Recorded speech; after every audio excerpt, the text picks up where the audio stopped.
preservation of and increased access to the 92nd Street Y Humanities Audio Archives is generously funded by the National Endowment for the Humanities. Good evening, I'm Michael Webb. Welcome to this, the last night of A Lens on America. Our theme for this evening is politics in the South. We have two classic Hollywood features. A man who knows the South very well. Charles Morgan was born there and went back there as regional director and southern director of the ACLU, and he'll be here after the screening of All the King's Men to answer your questions and talk about the films. We're beginning with Inherit the Wind, a film that Stanley Kramer directed in 1960, 1 year before Judgment at Nuremberg. And like Judgment at Nuremberg, it's based on a celebrated trial, adapted from another interpretation, the Jerome Lawrence, Robert E. Lee Broadway play. And like Judgment at Nuremberg, it takes a lot of dramatic license with history, a license that could perhaps best be expressed by the casting of Gene Kelly as H.L. Mencken. No insult to friends of Gene Kelly, I admire him enormously, but he wouldn't have been my first choice. The Scopes trial of 1925 took place in Dayton, Tennessee, a town that I think bragged of being the buckle of the Bible Belt. And on trial was a school teacher who had had the effrontery to teach Darwin and thus pollute the minds of the children, an event that may have been echoed recently in the trial of creationism versus evolution, which shows that perhaps some issues never die. And the defense of the school teacher was defender of the school teacher was Clarence Darrow, an agnostic, a trial lawyer of incredible brilliance, and against him was William Jennings Bryan, who was a legendary politician, orator, and fundamentalist. It was a clash of the titans that didn't even need Mencken's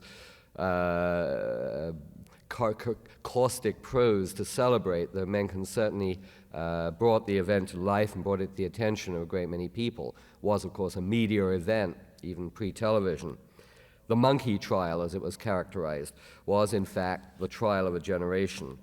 And this film, though scarcely a documentary account of it, does, I think, capture much of the drama, much of the personal confrontation of the two lawyers, and will provide, I think, a good starting point for our discussion of politics in the South.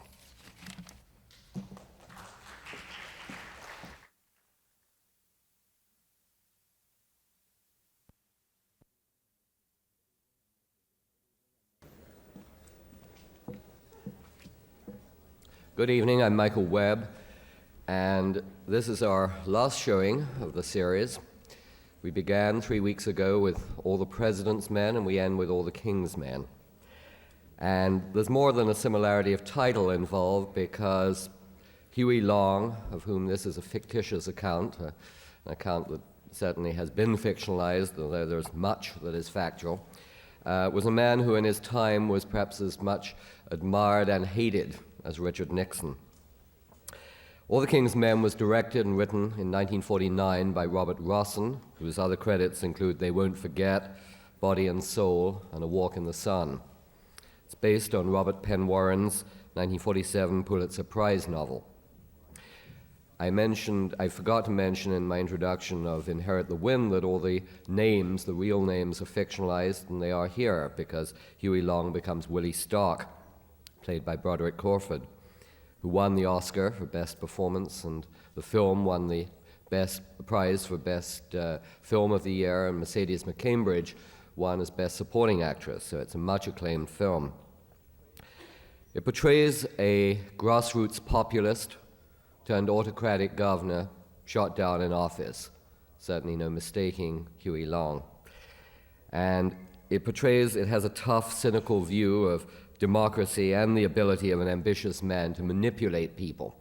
And the people do not come off sympathetically. There's none of the Capra little man being the hero, the supporter of democracy. One critic said, the people who elected Willie Stark are still fascists at the end. They haven't changed. And it's not a very sentimental film. In fact, it has something of the character of a gangster film with a strong dash of realism. It was shot some of it in Stockton, California, farming community in the middle of the state, using local people to play themselves, an emphasis on non-actors that, of course, is very characteristic of Italian realism. After the showing, we'll be delighted to meet Charles Morgan, Jr., who has perhaps a unique role here because he can speak with authority about the South as it is, the South as it has been portrayed, and the whole issue of justice and politics in the South. He was born in Alabama. He grew up there. He practiced law there. And he left Birmingham, Alabama in 1963 after he had made a devastating comment in the court on the church bombing, which was one of the incidents that really became a central issue, a central factor in the civil rights movement of the 1960s in the South. And later he joined the ACLU. He became regional director and later the southern director in Atlanta, Georgia, and was involved in civil liberties and civil rights litigation and organizational efforts throughout the South. And when he began, there were 2 ACLU state affiliates and 2,500 ACLU members in the South. When he completed his work, there were staffed ACLU facilities in each of the southern states, and southern memberships had grown 10 times to 25,000. He served as principal attorney in many civil rights cases, and one of the most notable was Reynolds versus Sims, the reapportionment case requiring one man, one vote representation in both houses of state legislatures. And this was one that he represented before the Supreme Court of the United States. He is now in private practice as a lawyer and will be joining us after the showing of All the King's Men to answer your questions and talk about both the films that we've shown this evening. Thank you.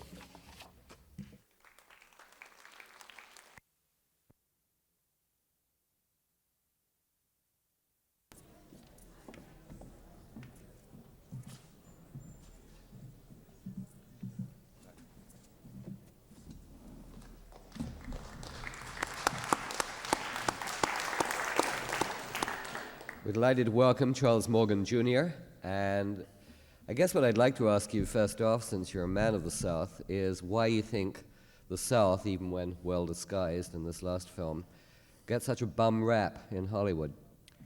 Well, I think first of all it is fundamentalist. That's part of it. Secondly, it's poor. Thirdly, it's a place where there was a dichotomy rather than a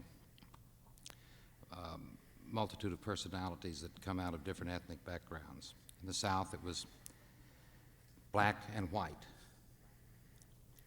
Very few people other than Protestants, seaport towns primarily, and Catholics, very small Jewish population. A place that was isolated from the country by the South's pre-design in 1833, when a cotton curtain was laid down as to new ideas and thoughts. Then came the Civil War. And thereafter, as Carter said, but as many of my northern friends didn't understand, speaking to the United Nations, the South was akin to an undeveloped country. And when he said that, people, they really didn't understand. But every Southerner, from Willie Stark, who's a caricature, of course, as are many movie characters, of Huey Long, and I think Broderick Crawford was a caricature of Willie Stark as he was presented in the novel. And the novel was a caricature of Long as he was. The South was rural. When the rest of the country became urban, the South lagged behind. And I think there's a great deal of bigotry that attaches to the South, the accent, as it does elsewhere with respect to the poor. And it's in that sense that you have the cynicism that runs through both films. In both films, you have a newspaper man. In each film, he is a man of the world. This series opened with All the King's Men and Newspaper Men. All the President's Men. All the President's Men. It closes with All the King's Men. And it closes with H.L. Mencken who really didn't believe in democracy. I mean, the one thing that comes through from all of Menken's writings that I've read and all that I've heard about is that the one thing Menken thought about was that people were yahoos. In this film, of course, they were hicks. Now, there's a deep and abiding class resentment against democracy. If the people follow a leader, it is ordinarily, we think, those of us who reach a certain class, blind following. The people are not the experts. The experts are the teller of the story, the journalist, the cynic, the one who always sees through, or alternatively, the movie maker who projects the film. The stories are classics in the sense of Brian. Brian was each of the films involved three people. They're all three lawyers. They all three have a common bond, and their common bond is economics and basic economic beliefs. Darrow gave up being general counsel to a railroad in order to, at about age 40, as I recall it, to move into the area that he moved into, and then he represented Eugene Debs and others. Well, Scope's parents were a member of... Oh, yes. So Scope's parents were members, father was a member of a Debs union. Darrow, of course, had represented Debs along the way. Their economic beliefs, all of them, wrapped up when you begin with Bryan's Cross of Gold speech, and it seems strange to think back to 1896 and people talking about against the gold standard and against high interest. Yet today we're talking about, some Americans, the gold standard, and we have high interest. Bryan was the last Secretary of State prior to Cyrus Vance to resign over a matter of principle. The principle he resigned over is precisely the principle that a great number of Americans revere. It was peace. And he resigned in 1915 and left Woodrow Wilson's cabinet in that he thought that the policies of the government would lead us into the First World War. He did a great number of things. His life is encapsulated in the picture of Frederick March, and that will be remembered, I am sure, for generations until a revisionist film about Bryan comes back. Darrow's economic beliefs, again, the common man against the vested interests. When Darrow lectured to the prisoners in the Cook County Jail in Chicago, Illinois, it was Darrow who spoke of Rockefeller and the Eastern money interests. It was the same with Bryan in his early speeches and in his campaigns. It was the Eastern money interests. What particularly mentioned, of course, throughout that period of time was Rockefeller. Then you get Huey Long, who Broderick Crawford cast as Huey Long, makes Huey Long look as though he Broderick Crawford played an excellent role in Highway Patrol.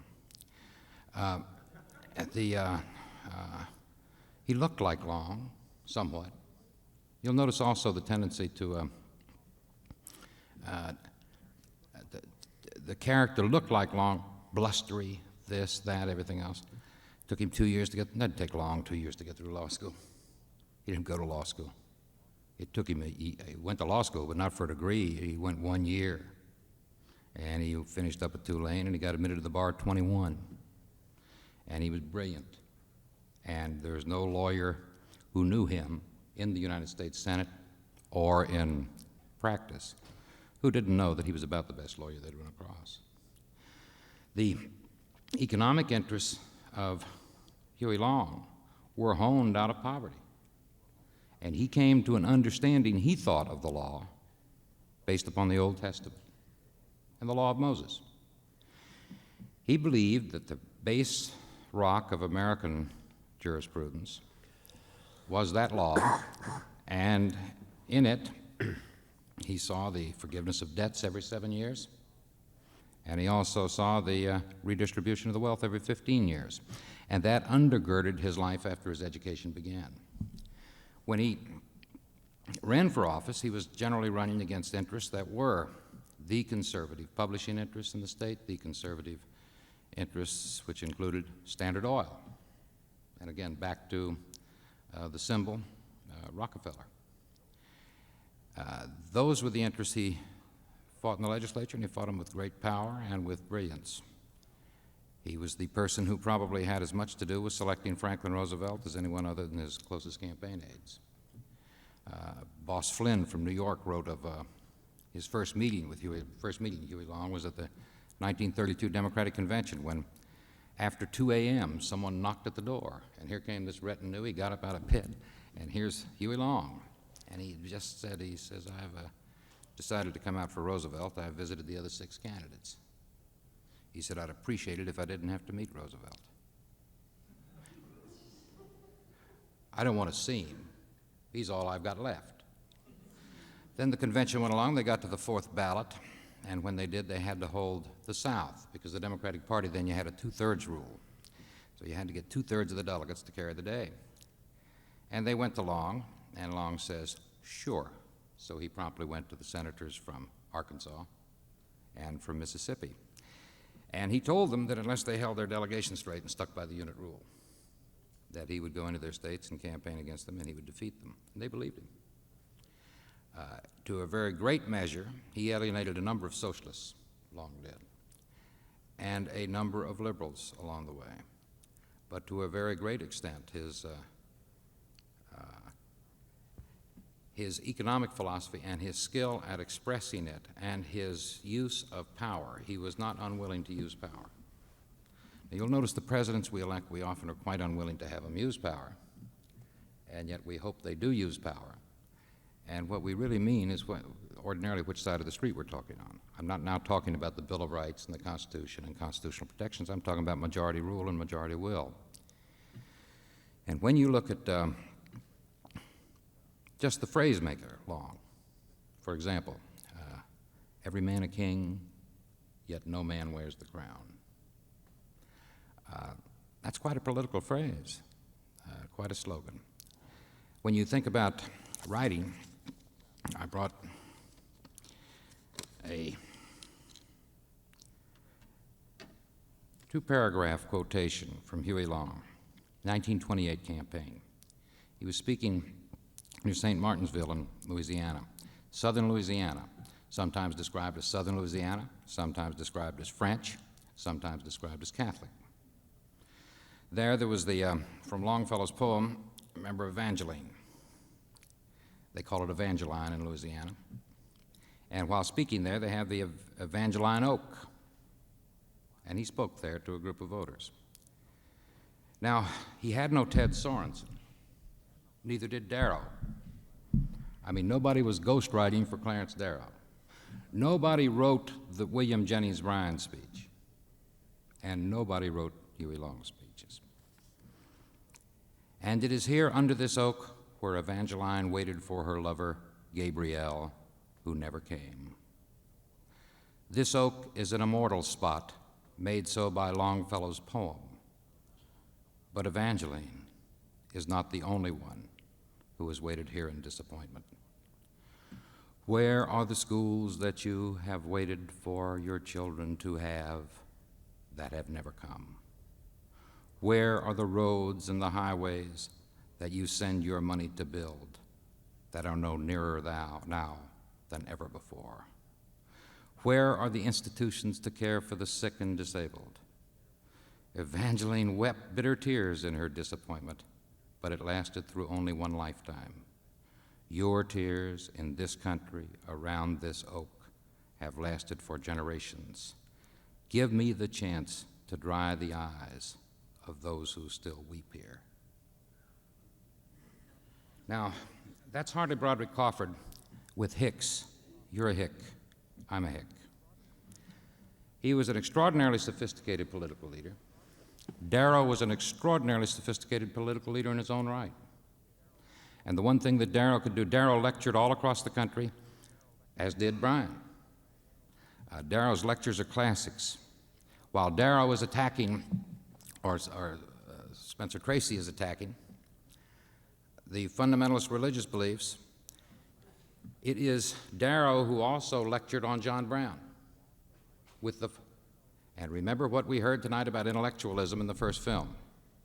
Ah, but hear Darrow talking about Brown. His mind was so strong, his sense of justice so keen, he might have been able to withstand an education. He believed in destiny and in God. Now, the films are cast in such a way whereby Long is impelled into politics somehow by the desire to be honest. Well, petty cash honesty was the least of the concerns, no doubt, as a young man, of Huey Long and of most young men going into politics in the South. A kind of intellectual honesty was no doubt more important to him than perhaps to some of those who cast him. But his deep and abiding belief was that the poor had been done in. That engendered a great deal of controversy, conflict, and he moved with that. The same was true for Brian, and the same was true for Darrow. That is a brilliant interweaving of the themes of these two films, and it certainly is a very,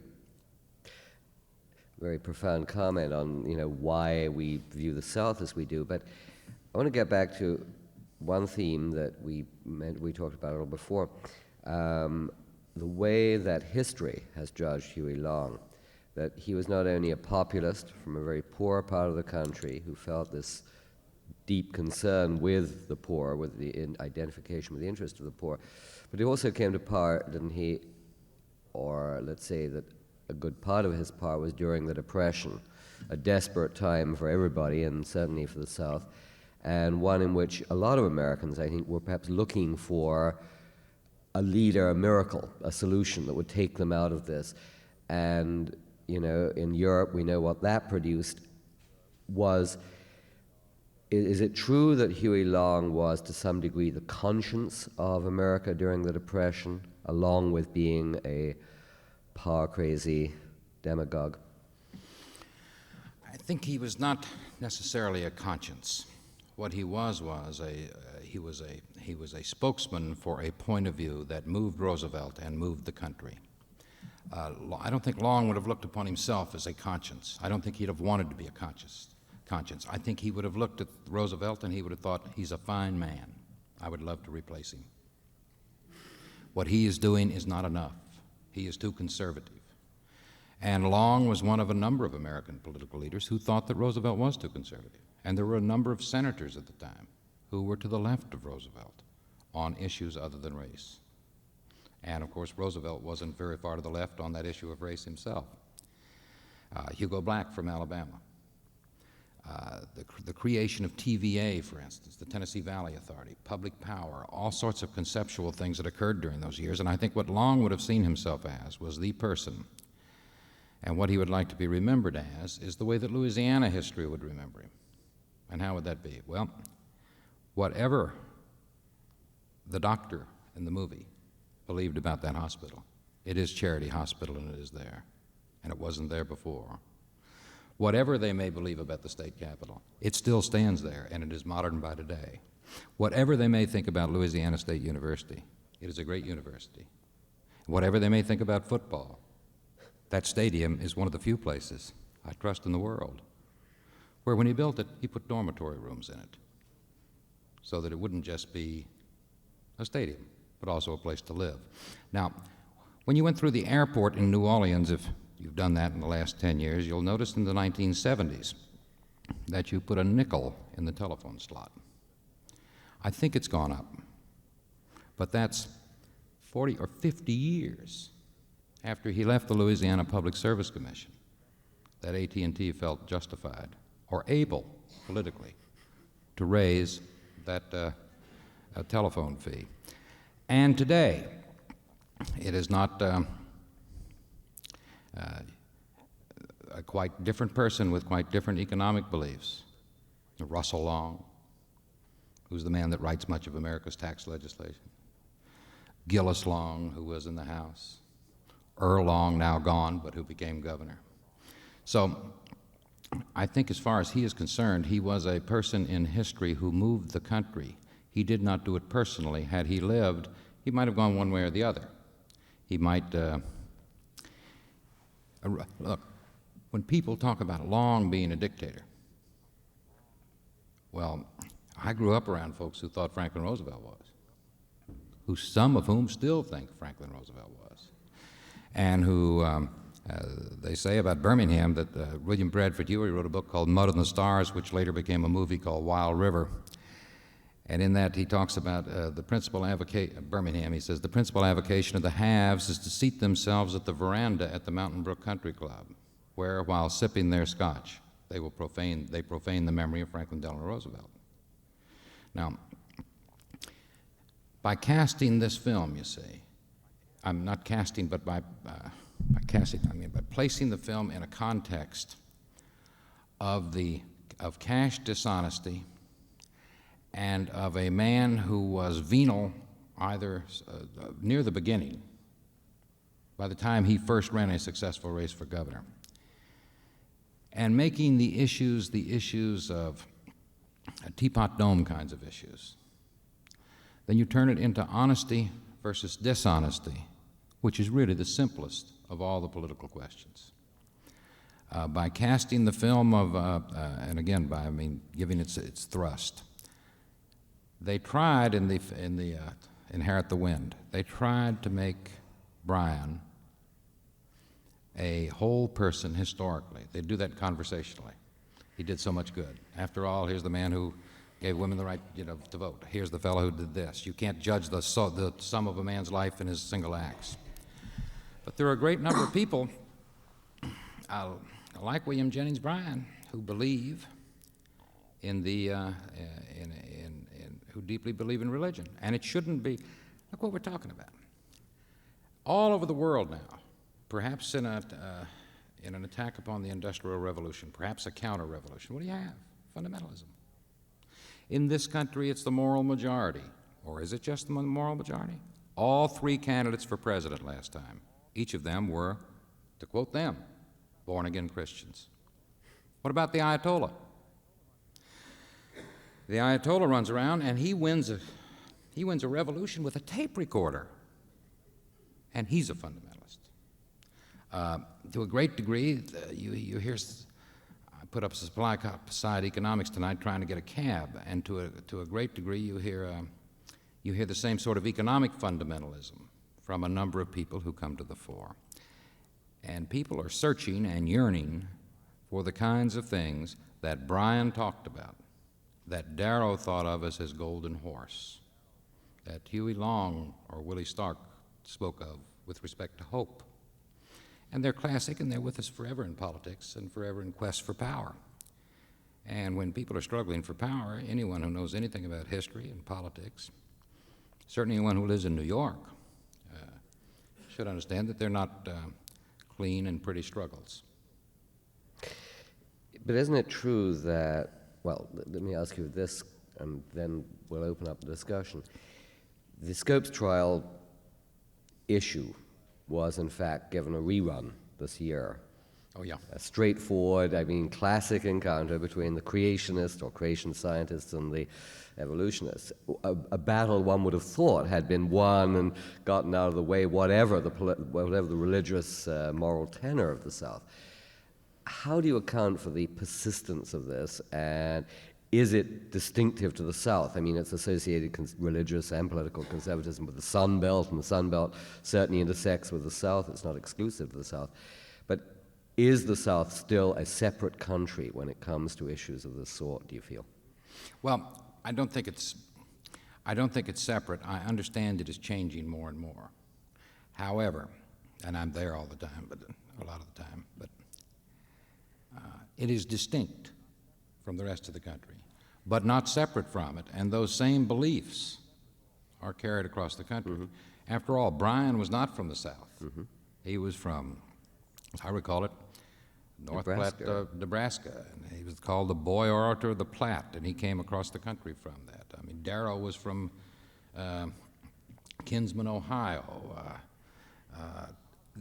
The politics of the South, the South has always been, in a great number of issues, to the left of the rest of the country, including the rest of New York, on any number of political issues that pertain to economics. As far as fundamentalism is concerned, and as far as that statute in Dayton, Tennessee, it was not struck down then by the Supreme Court. It wasn't struck down until the 1970s, as I recall it, in a case that arose out of Arkansas with another school teacher.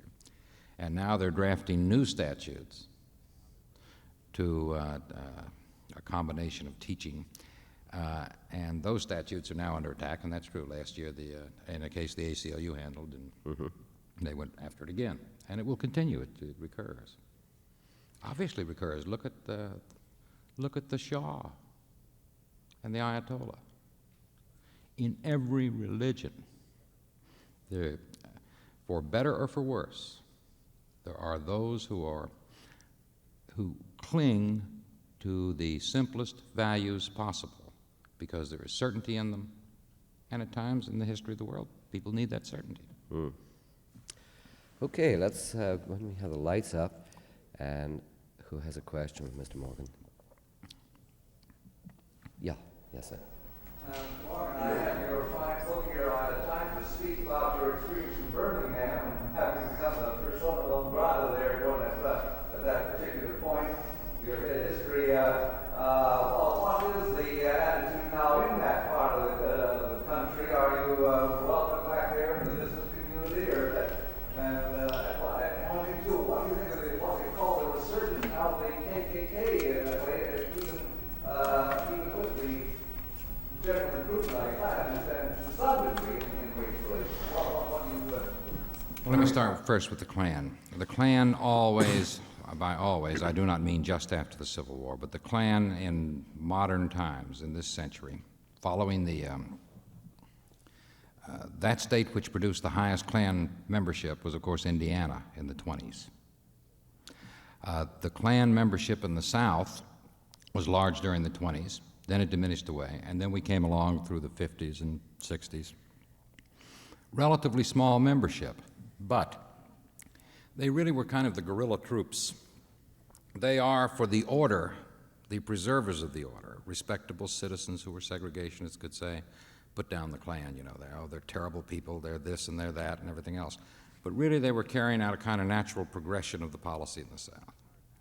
Now, the current Klan crops up, does the things that it does as it has before. It doesn't just crop up in the South, though. It crops up in California. It crops up in X place and Y place. I think its strength is nil. It is, as far as an entity is concerned, though, an indication in the society that at least they consider it acceptable enough to be members of the Klan. And the danger of an organization like that is the fact that and I'm not against tolerating the Klan. I mean, I think they've got constitutional rights and all that sort of thing. But the danger is that they feel they feel that the society tolerates them, and that tells you something about the society, and they exist. Secondly, about Birmingham. Birmingham has undergone many great changes, and many changes that are not so great. We were there a couple of weeks ago. U.S. Steel used to employ 25,000 to 50,000 workers when I was a kid. It now hires 200 at most. The business community in Birmingham is moving more and more into professional areas such as medicine, medical research, the offshoots from that, some worldwide work, construction companies, that sort of thing. The city has a black mayor. It is different than it was, and as Martin King, used to say, but it ain't where it ought to be. And those changes are primarily affected by the redistribution of power. For example, if your juries are desegregated, if public employment on a state level is, if you have the vote, it takes a long time, but the power has shifted. That part of it. 40 acres and a mule, that hadn't shifted. Will it? Well, I hope so. When you see a vote like the Rotary Club vote, I don't know whether you read about that, 120 votes to exclude blacks, 90 votes for it. A friend of mine in Washington said to me, "Isn't that terrible in this day and time?" And my answer to him was that 20 years ago, you wouldn't have gotten those 90 votes. It depends on how you look at it and what your perspective is. The question is semi-unrelated to this bill, but possibly related. With the Freedom of Information Act under attack right now, is that being generated more from the Southern Rim and their attitude towards what? I don't even know. I don't know what's coming. Let me repeat the question. Is the opposition to the Freedom of Information Act coming primarily from the South? Is that? No, I think primarily the opposition to the Freedom of Information Act comes from government agencies, particularly intelligence agencies. Now, the intelligence agencies comprise a great portion of our government, and that portion has a great amount of influence.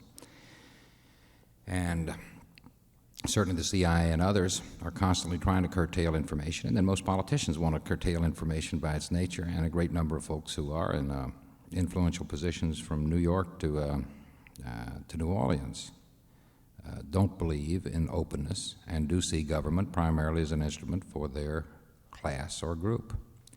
But I think primarily the opposition to the Freedom of Information Act comes from the intelligence establishment. Yes, sir, on the aisle. About 35 years ago, Southern people that I met, Southern literature that I read was distinctive, original. We used to talk of Southern literature, Southern personality, I come from Atlanta, Georgia. You know that? You don't get that anymore. The Southerners have assimilated to the rest of the country, so I can't agree with you that there's still a distinct Southern way of life, for good or for bad. Perhaps not. But let me see whether the South has become like the rest of the country or the rest of the country like the South. There is a distinction in that life is quite different in the South and the traditions and history are quite different. Let me give you an example. One night during the impeachment or the Watergate hearings, I was talking to Sam Ervin, and he was talking about the fact that your heroes in the South don't have to win. And he said, you know, our heroes were Jeb Stuart and Robert E. Lee, and he went on. And he said, and to them, honor was more important than winning. Now, I practice law now in Washington. Perhaps it's simply because Washington, I know a little about New York, I know less about Los Angeles, I know something about Chicago. Maybe it's the nature of big cities. But the extent and degree of lying, the kinds of personal relationships that take place between lawyers on the other sides of cases, it strikes me that it is quite different than it is in a number of southern places, certainly Atlanta and Birmingham, both of which I know well.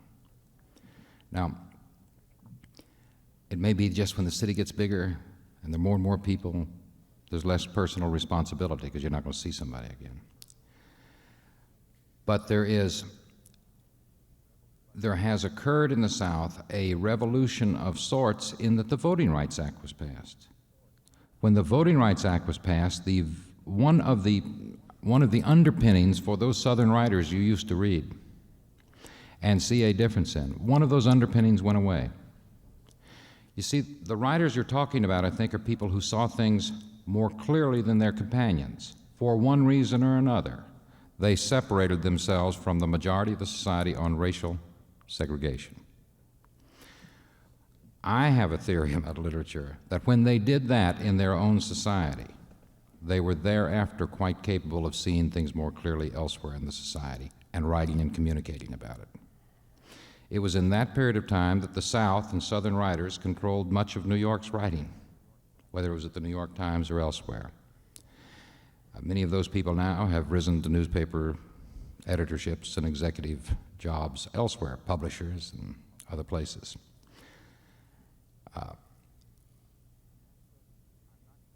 I'm not certain. You see, the classic race struggle. For instance, if you read Margaret Mitchell and you see Gone with the Wind, well, it's the South, it's this, it's that, it's Clark Gable in the movies, but Scarlett may very well have been the first emancipated woman in modern literature. And when there's a business over there, there's Scarlett saying, I can do that better than any man. I can run that business. I can do this. I can do that.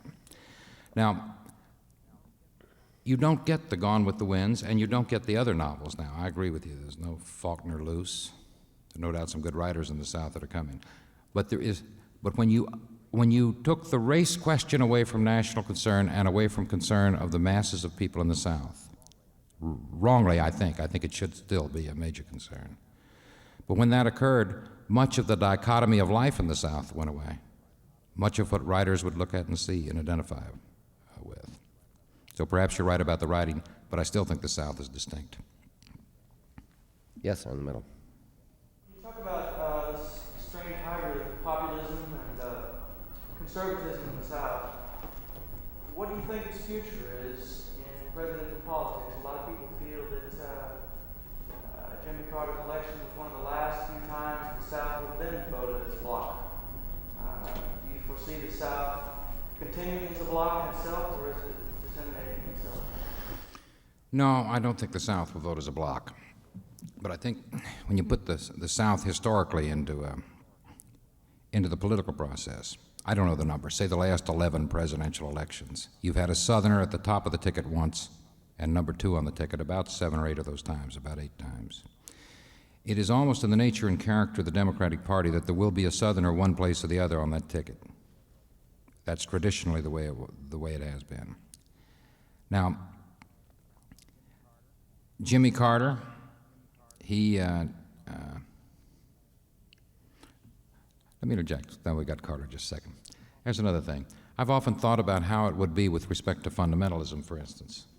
How would it have been, those of you who watched the Democratic National Convention in '76, where Martin Luther King Sr., Daddy King, was giving the prayer?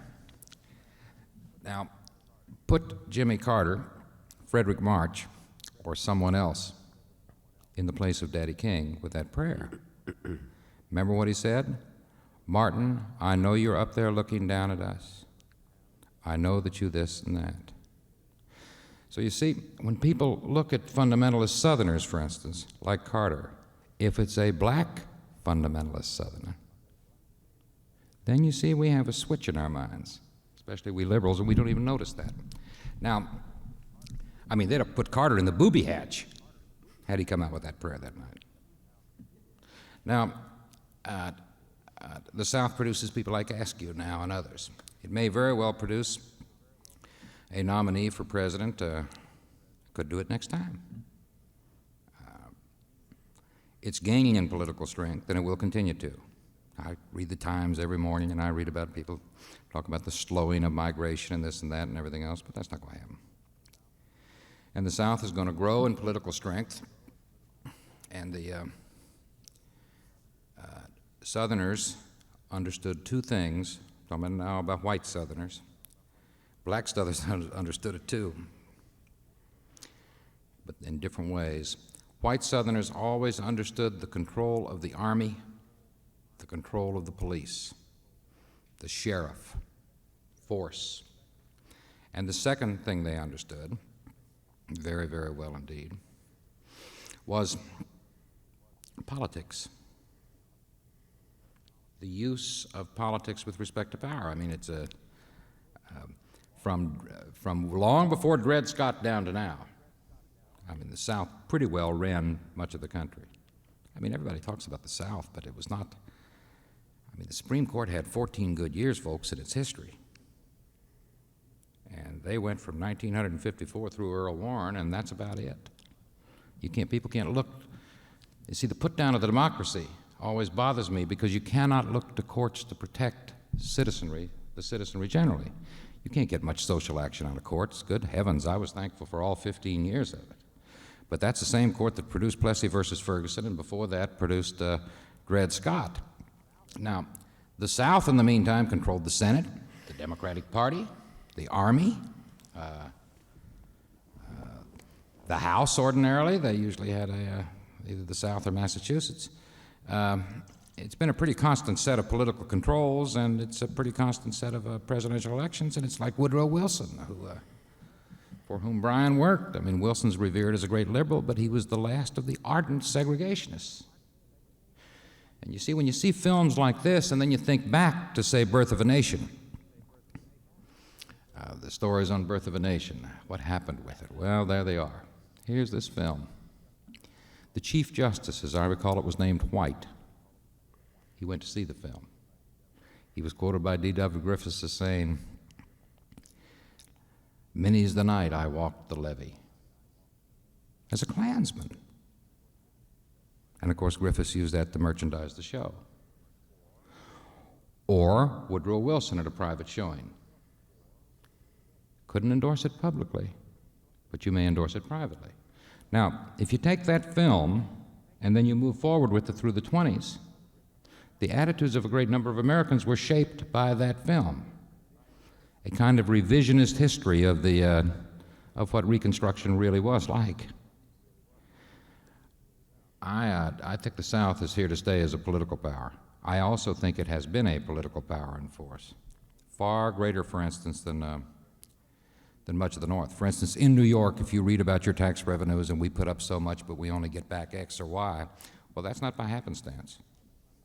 I mean, that was the seniority system, of course, put those Southerners in power in the Senate committees and the House committees. But they'll find their own way in whatever party they're in.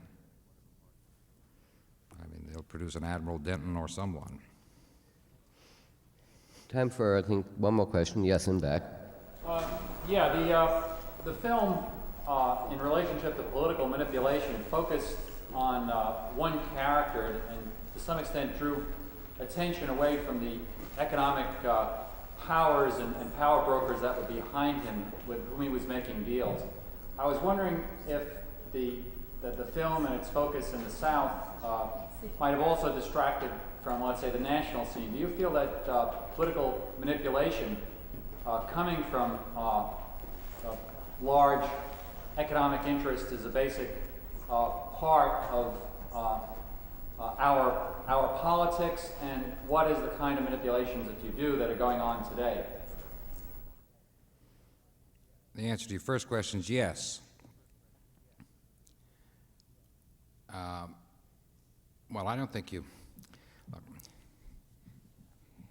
If you have a, quote, Near East question. Now, see, I have a very simple foreign policy. I look around and I say, well, when the Falkland Islands War breaks out, within 20 minutes, I am overjoyed. Now, I know that doesn't tie in with my opposition to the Vietnam War and everything, but it was the first decent war I really had since World War II. It was just wonderful. There's a democracy fighting a dictatorship. Hitler might really be running that army down there, who knows what, but it's a fine war. Television's not covering it.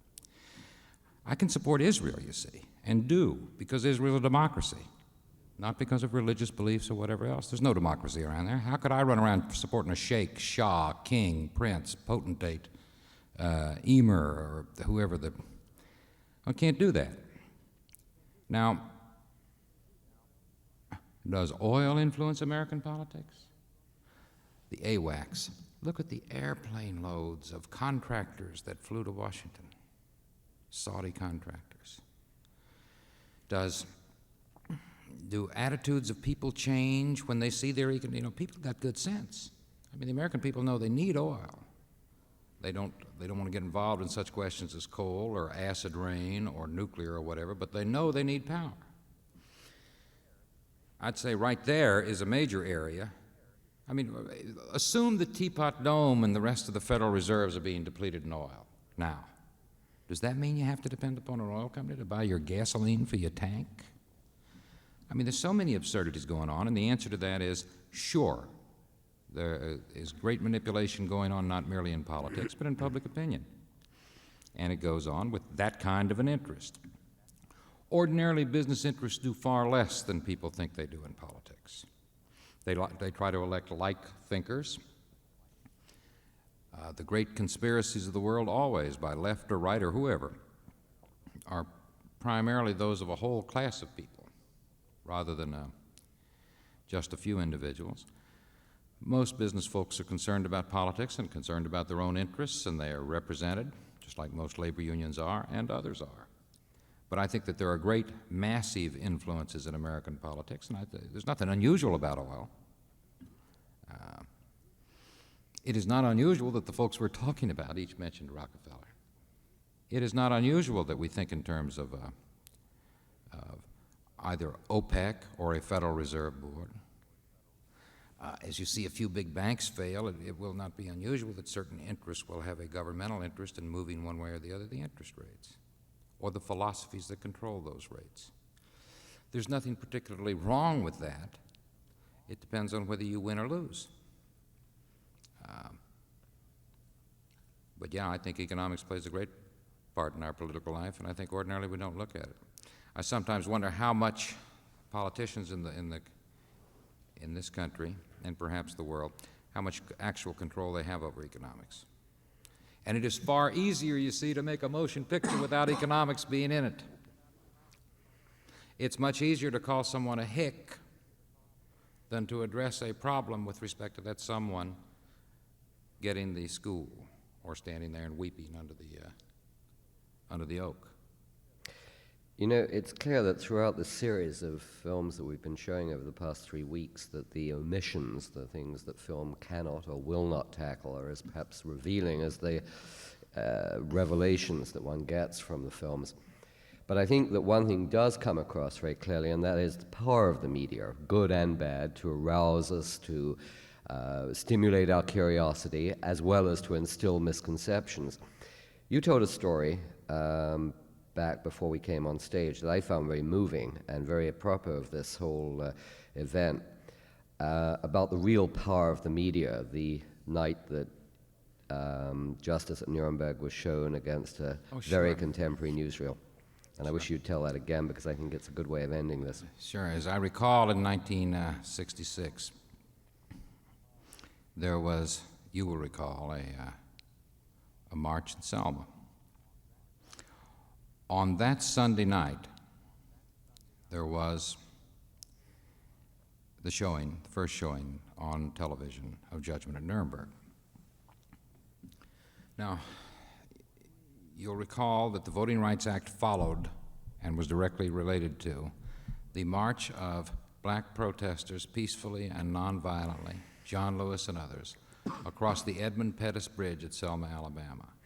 And suddenly the state troopers came, and men on horseback, and the sheriffs, and they clubbed people to the ground, and there were screams, and there was tear gas, and there was film. In the days following that Sunday, in the next 2, 3, and 4 days, in airports, conversations, wherever you overheard other people, the tens of thousands of people who came south following that event and moving from that event in Selma to the march to Montgomery, and ultimately to Lyndon Johnson's speech, "We shall overcome," and moving forward. That night, when the one thing that you heard for the few days following that was, I was watching Judgment at Nuremberg, and then the news came on, and I watched them beating those people, and I just had to come. And they came from San Francisco and New York, and it was immediate. They came from San Francisco, New York, all across the country, and the effect was immediate. The television was there, and the movie was there. And they didn't need to reason their way to the analogy. And that, I think, is a good note to end on. Thank you very much for coming. Thank you for having me.